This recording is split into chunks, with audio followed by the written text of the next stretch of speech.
মা সন্তানদের শাসন করতেই পারে, সন্তানদের আবার বুকে আদর টেনে নিয়ে আদর করতেও পারে। আমি যদি আমার বাচ্চাটাকে শাসন না করলে, আজকে ছোট কাজটা করছে, কালকে করবে বড় কাজ, পরশুদিন করবে আরো বড় কাজ। তাই আমি মা হয়ে, গুরু মা হয়ে আমি শাসনটুকু করছি।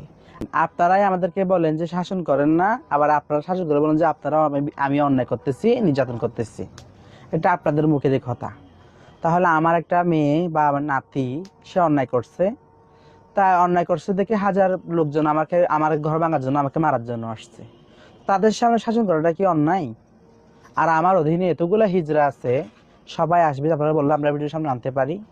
হ্যাঁ, আমি তো আমার আনতে কোথাও নিউজ হয় নাই, কোনো কেউ বলে নাই। শুধু কয়টা ভিডিও করছি, ওরা মারছি, ওরাই ভিডিও করে, আবার ওরাই ভাইরাল করে বলতেছে আমি বেকায়দা নির্যাতন করতেছি। আমি নির্যাতন করবো কিসের জন্য? ওরা তো আমারই বাল বাচ্চা। আমি যেমন হিজড়া, ওরাও আমার মতো হিজড়া। আমি যে পথের প্রতীক, ওরাও তো আমার মতো পথের প্রতীক। আমি যদি ওদের প্রতি অন্যায় করলে, আল্লাহ আমার প্রতি অন্যায় করবে। আর আমি তো মা, গুরু মানি মা। মা সন্তানদের শাসন করতেই পারে, সন্তানদের আবার বুকে আদর টেনে নিয়ে আদর করতেও পারে। আমি যখন গুরু সাজি, আমি শাসনও করব, আবার আদরও করব, ভালোবাসবো। এটা আমার কাজ। আমার মেয়েটা অন্যায় করছিল, তাই লোকজন প্রমাণ সাক্ষী নিয়ে আসছে যে সে কোনো একটা অন্যায় করছে, আমি এটা নাম ধরে বলতেছি না আর কি।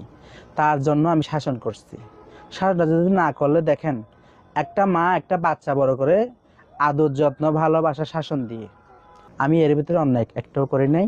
আমি নিজে অন্যায় ভাবিও না, অন্যায় করিও নাই। কারণ আমি যদি শাসন না করি, আপনারাই তো বলেন যে আপনার মেয়েটা এরকম করতেছে, আপনার মেয়েটা কেন এরকম করতেছে, আপনারাই তো আমাকে বিচার দেন। রাস্তায় যদি একটু হাঁটতে গেলে, আপা বৃষ্টি আপা আপনার মেয়েটা এরকম করতেছে, এই যে বৃষ্টি আপা আপনার মেয়েটা ওরকম করতেছে, আপনারা হয়তো আমাকে বলেন।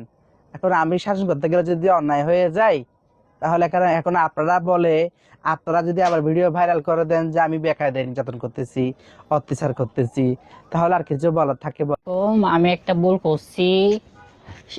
আমাকে ছোটবেলা থেকে মানুষ করছে।